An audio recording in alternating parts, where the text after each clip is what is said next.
So Tony Robbins said, need a vision that has the power to pull you. Well, my vision is going to California for 6 months, coming back, having the ecpr people come here, train people. Somebody wants to become a trainer, somebody becomes a trainer, and then things go from there. I guess in saying that, it shows me that really I just don't want people to be pathologized. I don't want people to be told they have a mental illness in the first place. I was told after 2 days in the psych ward, and so that is my vision, is depathologization of extreme states. And beyond that, seeing the gifts in those extreme states. And I've already talked about that, and I don't want to start repeating myself too much, but there are gifts, and there is healing that happens. And strong reasons why was number 2 for Tony Robbins, and I want to be off meds so then I can keep my kidneys and my thyroid in good shape, because I'll need them for those extra 25 years that I want to live that will likely be taken away from me if I remain in this paradigm. And it's not just having those 25 years back, but what am I going to do with those 25 years? I think that might be the most important part, is that I have to have good enough reasons to have those 25 years back. So if I just come off meds for my own little 25 years, that's not very powerful. But if I have that goal in order to help other people get their 25 years back, then that's a lot more powerful than just for my own personal wellness.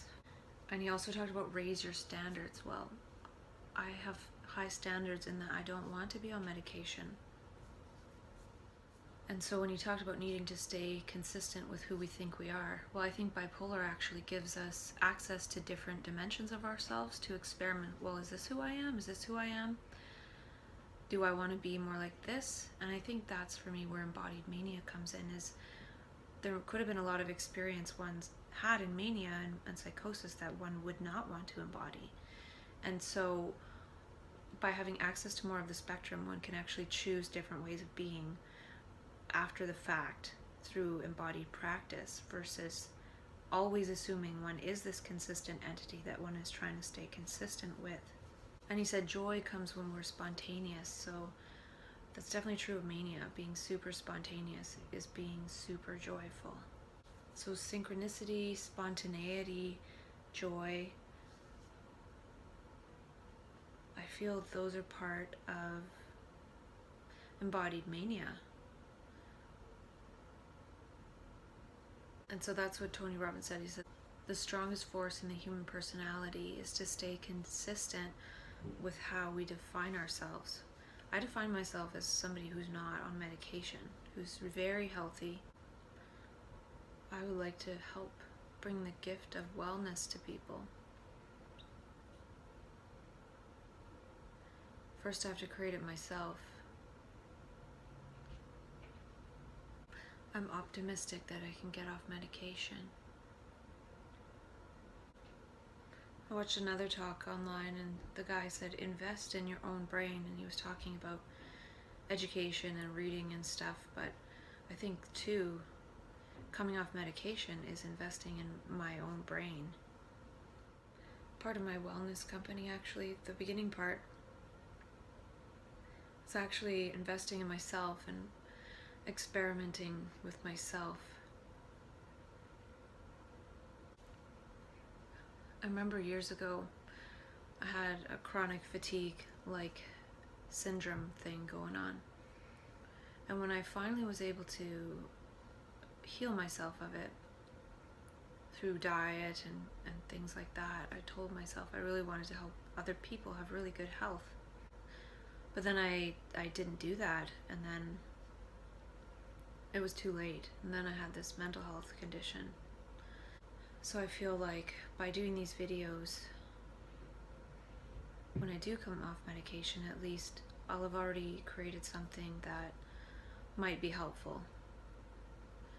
And I don't know if it will be or not, I have no idea, but the videos I was doing before are sort of like a big reframe and big context creation. And I feel already that even in my last couple of weeks of struggle, that some of that context has helped me. It sort of feels like it arises in consciousness when I'm going through something, and that story, those words in my own voice that I created for myself sort of hold me and cradle me in a way. And since I don't have this support network right now of people who have that context to uphold that context for me, I have to do it for myself. So I feel like I do need to continue with some of the context creation, because that is my immunity in a way. By having my own words for myself, it's my immunity. If I was in a paradigm where if I went into an extreme state of consciousness and everybody had that sort of context or something similar and sort of came up to me and received me in that way and held me and cradled me, well, I wouldn't need to necessarily know that. If that's how the professionals responded, I personally wouldn't need to know that. I might come to know that after the fact, like, oh, that's what was happening and blah, blah, blah, but it's almost like I have to create my own factual context, which is not necessarily factual in terms of scientific facts, but facts within my own neurons, facts within my own brain cells to keep me safe from that other story, that I need that other kind of help coming into my brain, coming into my consciousness. Because that other stuff is just a story. And I feel like I've talked to myself enough that it doesn't even really enter my brain so much. Like, I never really truly thought, oh wow, I could be going into psychosis, when I was having these extreme pains and body pains and my body was burning and I felt extreme so-called anxiety. It was very painful, but it didn't go further than that. It didn't get the story of terror or of oh, that could mean that somebody's coming to kill me, or that could mean that whatever story. Like, I feel the story is actually related to the state of consciousness. So if I'm in extreme anxiety and kind of like terror, anything related to that, I could feel like I'm in the middle of a war or hiding in a bathtub or something, because that's how terrified I feel. But my brain never created any of those stories, and I'm wondering if it's because that I've talked to myself so much with other context that maybe that context writes over those other possible associations that could even be called hallucinations and delusions, because my brain isn't going into that state of making the extreme fearful state, not coupling that with something that would be equated to a hallucination or a delusion. It's just the feeling. And it's not comfortable, but if there's no story associated with it that's like some terrifying, oh, I'm like being stabbed or something, well, then I'm not necessarily... Those are the things actually that require hospitalization for me, are those stories that start getting created. Like before, when I said I feel like I'm a homeless person and I feel like I'm not me. But if I've created enough context in my own brain to stop those other stories from arising that have nothing to do with me, maybe it's perhaps preventing some of the collective unconscious stuff and just remaining personal unconscious. Because those things aren't going to lead me to get really confused, because those things are going to have the ecphoric sensation. I'm going to recognize that, hey, that's something from my past, or hey, that's something, whatever. It's a memory, or oh, that's something, processing things, like personal things, but not necessarily to the point where I'm like, where is this coming from? Like, where am I? Who am I? Because I don't know where these thoughts and these feelings and these associations are coming from. So what I'm saying is, by talking to myself enough in this way, it might prevent some of that. It might keep the ecphoric sensation intact instead of it going beyond my own self. And the things I felt like I was in pain about were definitely personal things. And that could be the difference too, is that sometimes in my work and things that I research, I go into the pain beyond my own personal self, because just like with mental health, how I find it quite painful to witness what's happening to people, and it's labeled as their mental illness when obviously there's something going on, but a lot of what is making it worse is the medication, and that's not acknowledged. It's seen as necessary. And I had that experience in April where what was seen as necessary for me was not necessary, and it nearly made me way worse than was necessary. Well, it did for a period of time while I was on that medication. And to me, that gets mistaken as, oh, a person's mental illness, when a lot of it is that the process is being interfered with by medication, and then I don't know. Anyways, it's scary territory, because there's nothing else to support people than what is there. And what is there is, that's what it's doing to people. And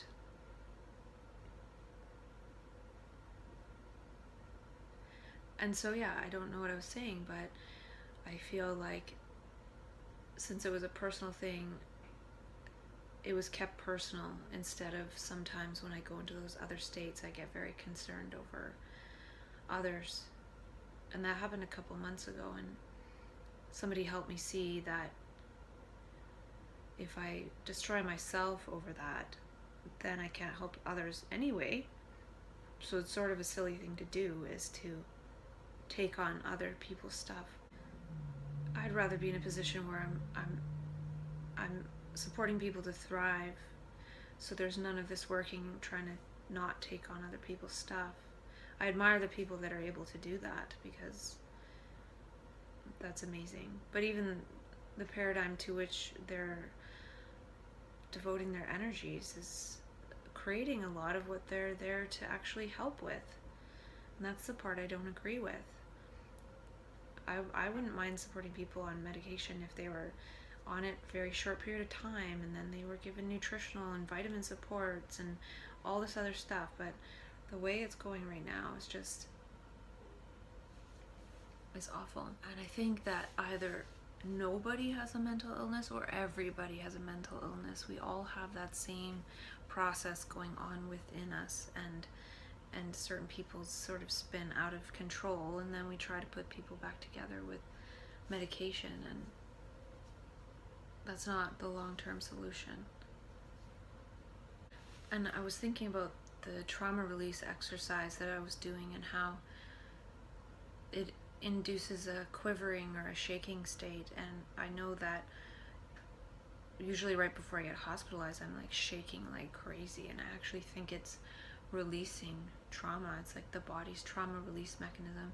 Psychosis and mania are releasing trauma.